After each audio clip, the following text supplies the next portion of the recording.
I wish you enough pain and suffering. That is usually the moment when the room goes silent, when the students at Stanford or the engineers at a keynote look at me with a bit of confusion.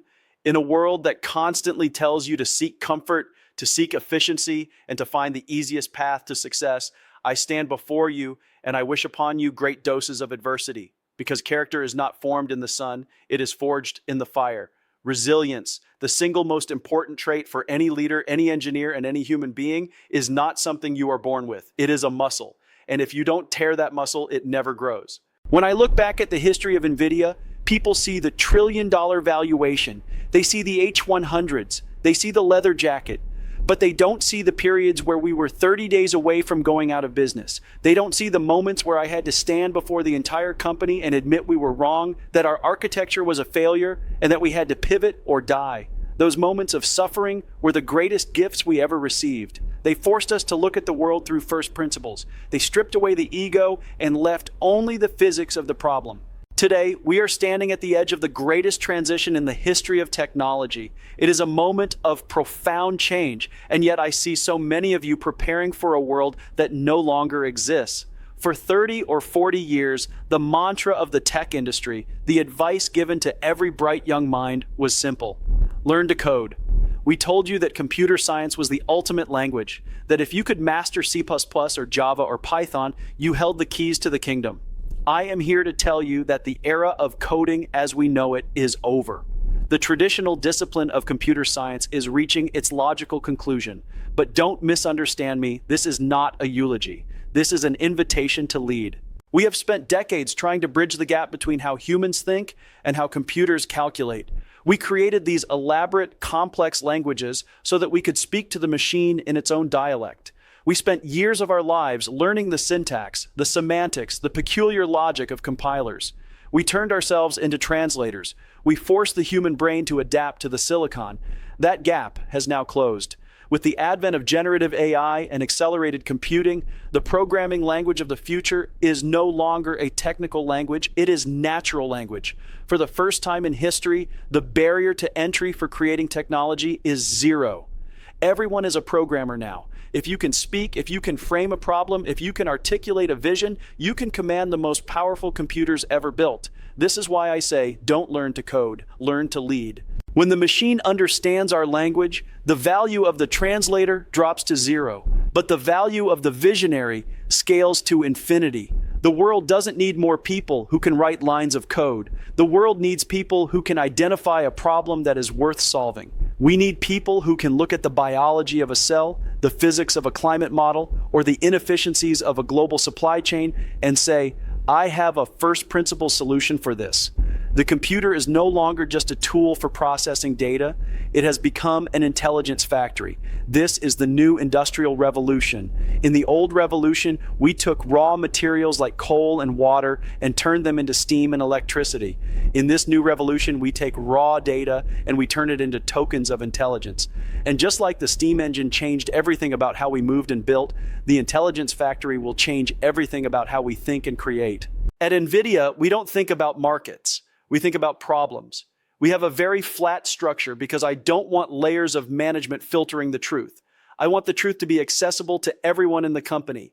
In a flat organization, you don't lead through authority. You lead through the clarity of your ideas. You lead by being the person who can see the future first and then has the resilience to stay the course when everyone else tells you that you are crazy. When we started working on accelerated computing, the world was obsessed with Moore's law. For decades, we relied on the fact that transistors would get smaller and faster every 18 months, and that our software would magically run faster without us doing anything. It was a wonderful era. It was a free lunch, but that lunch is over. The physics of the transistor has hit a wall. You can't shrink things forever without running into the fundamental limits of the universe. And as Moore's law slowed down, the demand for computation exploded. We are asking computers to do things today that were science fiction 10 years ago. We are asking them to simulate the entirety of a physical world, to understand the nuances of human emotion, to predict the folding of proteins that could cure diseases. If you try to solve those problems using general-purpose computing, the traditional CPU-based approach, you will fail. You will run out of power, you will run out of money, and you will run out of time. That is where accelerated computing comes in. We realized very early on, again, back to first principles, that there are certain tasks that are inherently parallel. Instead of doing one thing after another very quickly, you do thousands of things at the same time. This was the birth of the GPU, but it wasn't just a chip, it was a complete stack. This is a lesson for all of you who want to build something that lasts. You cannot just build a piece of the puzzle. You have to own the entire problem. To make accelerated computing work, we had to reinvent everything. We had to write the algorithms, we had to build the libraries, we had to design the architecture, and we had to cultivate the ecosystem. We spent 15 years building a market that didn't exist. We call these $0 billion markets. Most companies want to go where the money is. They look at a market that is already worth $10 billion and they try to take a piece of it. That is a race to the bottom. That is a commodity game. At NVIDIA, we look for the problems that are so hard, so seemingly impossible, that no one else wants to touch them. We look for the markets that are worth $0 today, but if we solve the underlying science, they will be worth everything tomorrow. That requires a different kind of mindset. It requires the humility to be a student for a long time. It requires the grit to work on something for a decade before the world realizes it's important. When we launched CUDA in 2006, the stock market hated it. Analysts asked me, "Jensen, why are you spending all this R&D money on a programming model for a gaming chip? No one is using it." And they were right. For a long time, no one was using it. But we knew. We knew that the physics of computing would eventually demand parallelism. We knew that scientists and researchers were hungry for a way to simulate the world. We didn't wait for the market to tell us what to do. We looked at the first principles of the problem and we built the future. Now, look at where we are.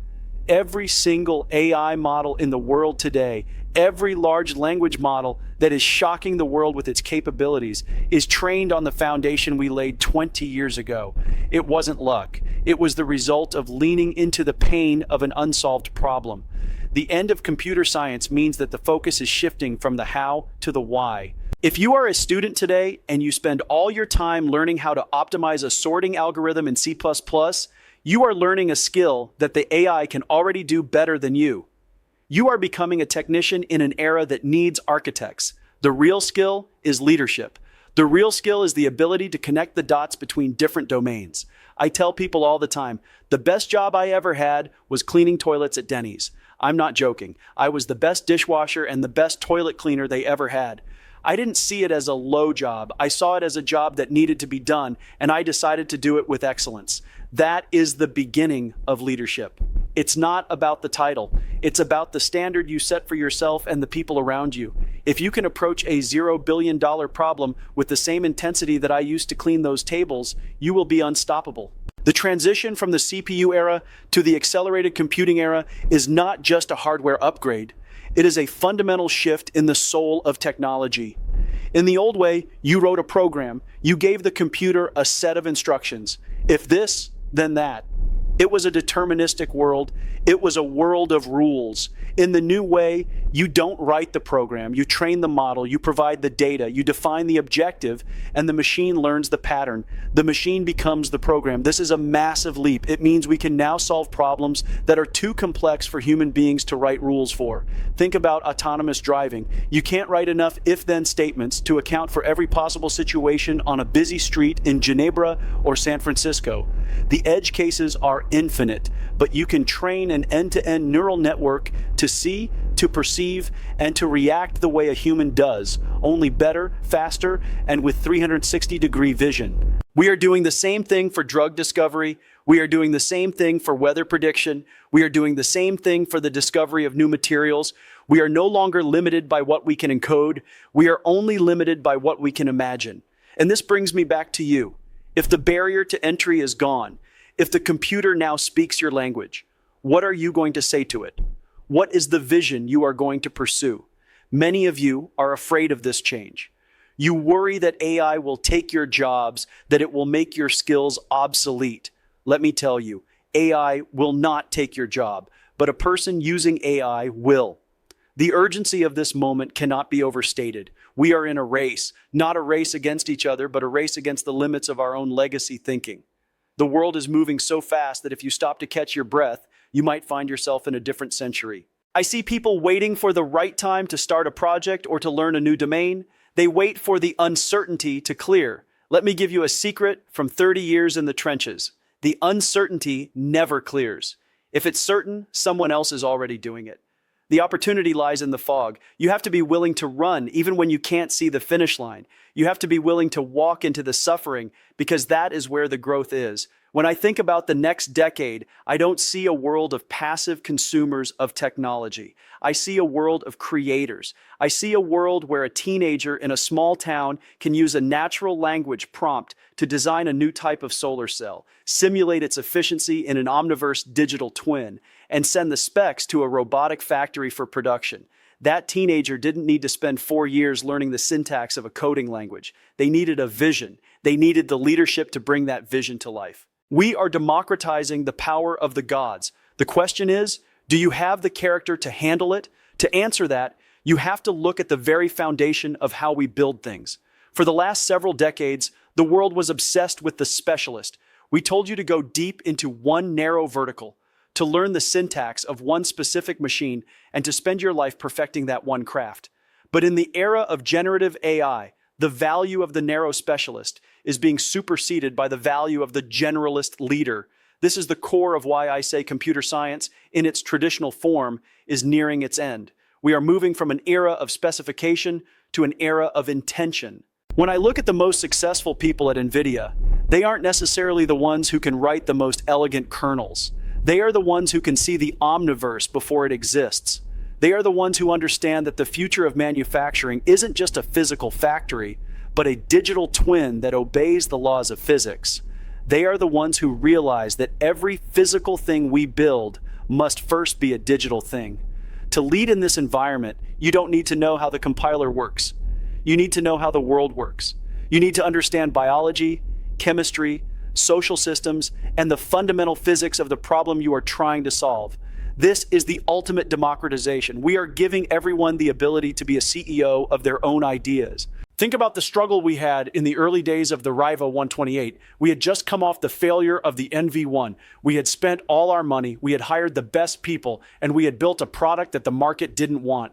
We were 30 days away from bankruptcy. I had to call a meeting and tell everyone that everything we had built was wrong. We had to embrace a different standard, the industry standard, even though we thought our way was more innovative. We had to be humble enough to survive. I learned something in those 30 days that has guided every decision I've made since. Humility is the foundation of resilience. If you are too proud to admit you are wrong, you will die with your correct ideas. If you are too proud to do the low work, the dishwashing, the toilet cleaning, the manual data labeling, you will never have the depth of character to lead through a crisis. The end of computer science is really the beginning of human empowerment.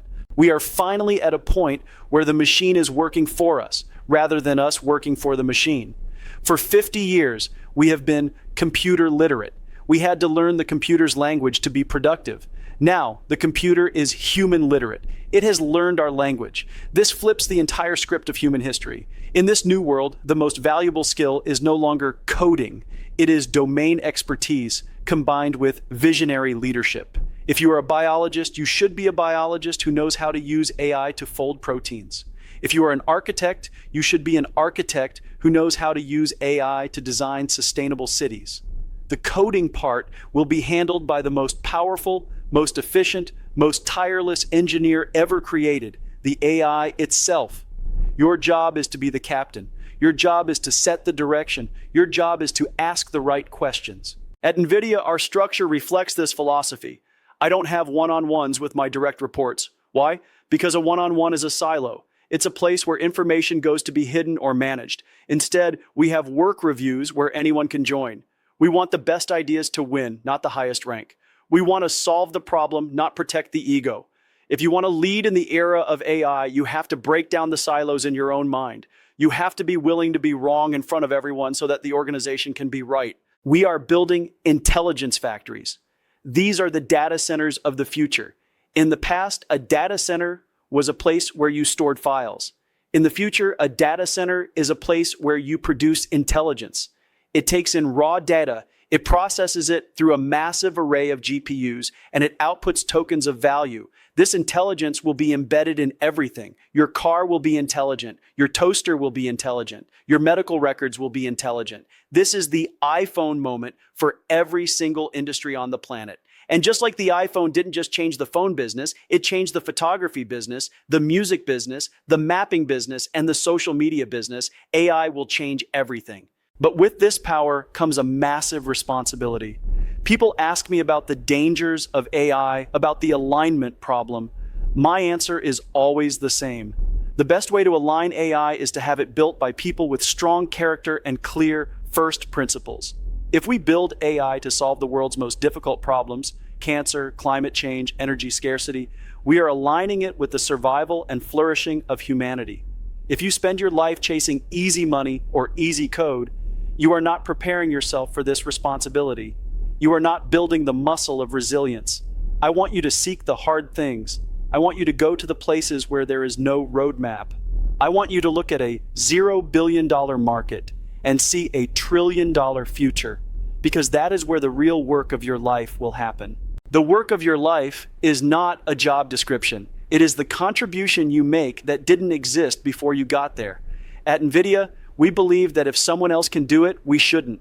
We should only do the things that, if we didn't do them, would not happen. That is a high bar. It requires a level of focus and a level of suffering that most people are not willing to endure. But for those of you who are willing, the rewards are infinite. Not just financial rewards, but the reward of knowing that you have moved the needle for the human race. We are in the early innings of a game that will last for a century. The transition from general purpose computing to accelerated computing is the most significant event in technology since the invention of the microprocessor. It is the end of one era and the birth of another.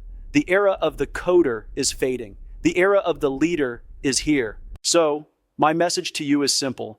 Don't wait for the technology to be perfect. Don't wait for the instructions to be written. There are no instructions. We are writing them as we go. The physics of the situation tells us that this is the path. The first principles tell us that this is the future. The world is waiting for your vision. The world is waiting for you to take these incredible tools we are building and use them to create something beautiful, something impossible, something that changes the way we live. Don't spend your time trying to be a better version of a machine. The machine will always be a better machine. Spend your time being a better version of a human. Be more creative, be more empathetic, be more resilient, be more visionary. That is the true computer science of the 21st century. It is the science of human potential, accelerated by silicon. As we look toward this future, I see a world of unlimited opportunity. I see a world where the impossible becomes the routine. I see a world where we finally solve the riddles of nature that have baffled us for millennia. And I see you at the center of it all. But remember, it won't be easy. It shouldn't be easy. If it were easy, it wouldn't be worth doing. Embrace the pain, embrace the struggle, embrace the suffering, because that is the only way you will become the leader that this new era demands. The clock is ticking. The revolution is happening right now in the servers we are shipping and the models you are training. The gap between an idea and its realization is smaller than it has ever been in the history of our species. What will you do with that speed? What will you do with that power? The future is not something that happens to us. The future is something we build frame by frame, token by token, through the sheer force of our will and the clarity of our vision. It has been an incredible journey so far, from that booth at Denny's to the stage of the GTC. But I promise you, we are just getting started. The most exciting chapters of the human story are about to be written, and for the first time, we have a co-author that can help us reach the stars. So, go out there. Find your $0 billion problem, build your intelligence factory, lead with humility, and innovate from first principles. The world is moving fast. The era of AI is not coming. It is here. Run, don't walk.